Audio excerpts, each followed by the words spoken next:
할렐루야. 오늘도 참으로 좋은 날 생명의 삶으로 시작하는 여러분 모두에게 하나님의 놀라우신 크신 은혜가 넘치기를 주님의 이름으로 축복합니다. 저는 오늘 누가복음 2장 8절에서 20절 말씀을 본문으로 예수님의 소식이 전해지는 법이라고 하는 말씀을 전하기를 원합니다.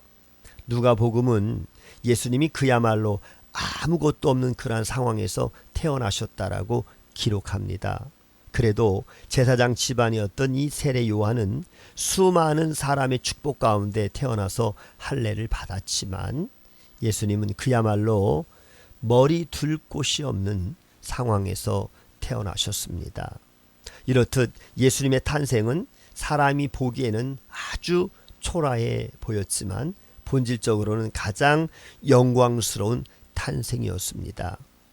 마태복음의 이 예수님 탄생 기사에는 헤로드 왕과 동방의 박사들 즉 사회의 고위층이 등장하는 데 비해서 누가복음에는 하위층민들이 등장을 합니다.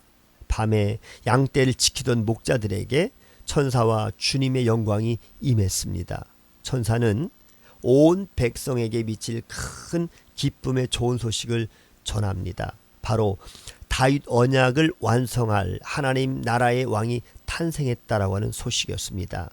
놀랍게도 그 왕은 강보에 쌓여서 구유에 누워있는 아기의 모습으로 이 땅에 오셨습니다.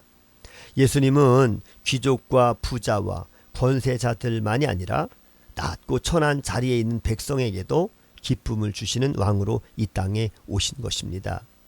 천사가 큰 기쁨의 좋은 소식을 전한 후에 수많은 천군과 천사가 함께 하나님을 찬송하기를 시작했습니다. 이는 예수님이 어떠한 분인지를 증명해 주고 있는데요.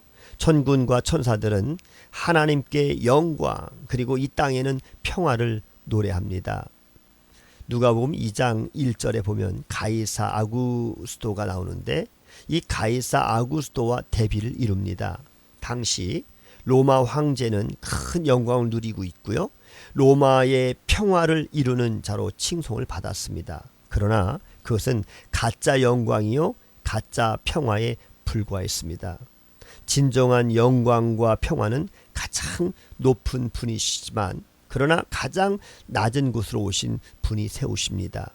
예수님은 이처럼 그 탄생에서부터 세상의 가치관을 뒤엎으시는 분으로 이 땅에 오셨습니다.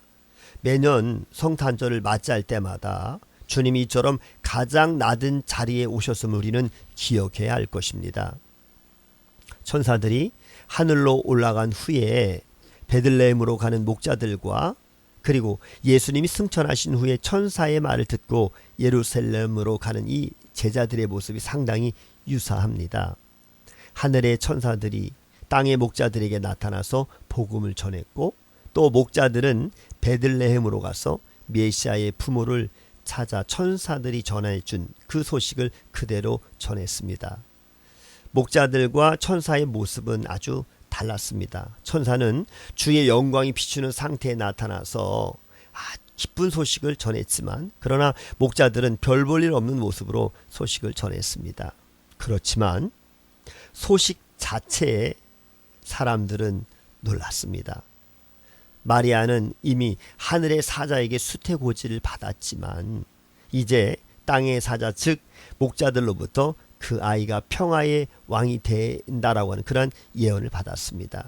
그리고 그 예언의 말씀을 마음에 새겼습니다.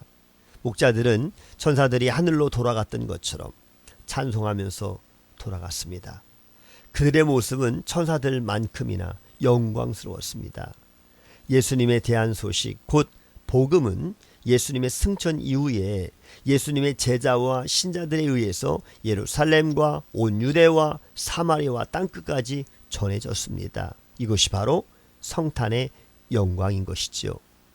우리가 주님의 제자들이라면 성탄절에 당연히 온 땅에 평화를 선포하신 예수 그리스도의 복음을 전하는 것이 가장 중요한 일로 삼아야 할 것입니다. 목자들은 천사들의 말을 따라서 베들레헴으로 가서 구주로 태어나신 예수님을 보았습니다. 그리고 천사가 알려준 소식을 전해 주었고요. 하나님께 영광과 찬송을 돌렸습니다. 그리고 자신들이 보고 들은 바를 많은 사람들에게 전했습니다. 바로 이것이 영광스러운 오늘날의 교회의 모습인 것입니다. 오늘 우리들 성탄을 준비하는 우리 교회 성도님들, 이러한 영광이 임하기를 주님의 이름으로 축복합니다. 샬롬.